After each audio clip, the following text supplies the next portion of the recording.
കേന്ദ്ര ഗവൺമെൻറ്റിൻ്റെ വെബ്സൈറ്റായ വികാസ്പീഡിയ പ്രകാരം ഈ മത്സ്യത്തെ സ്റ്റേറ്റ് ഫിഷ് ഓഫ് കേരളയായിട്ട് പ്രഖ്യാപിച്ചത് 2010 ഇതിൻ്റെ ശാസ്ത്രീയ നാമം എട്രോപ്ലസ് സുറാടെൻസിസ് എന്നാണ്.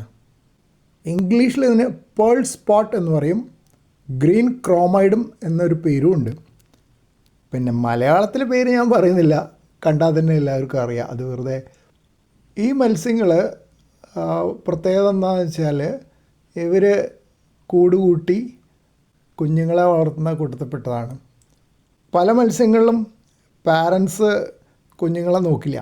പക്ഷേ ഈ മത്സ്യങ്ങൾ അങ്ങനെയല്ല. ബ്രീഡിംഗ് സീസൺ പലതവണയുണ്ട്, പക്ഷേ എന്നാലും പ്രധാനമായിട്ടും മൺസൂൺ കാലത്ത് തന്നെയാണ്. അപ്പോൾ കുഞ്ഞുങ്ങൾ പാരൻസിൻ്റെ കൂടെ ഉണ്ടാവുക. അപ്പോൾ താഴെ പൂഴിയിലോ മണ്ണിലോ ചെറിയ കുഴി പോലെ ഉണ്ടാക്കിയിട്ട് അതിലാണ് അവർ മുട്ടയിട്ട് കുഞ്ഞുങ്ങളെ ആദ്യം വളർത്തുന്നത്.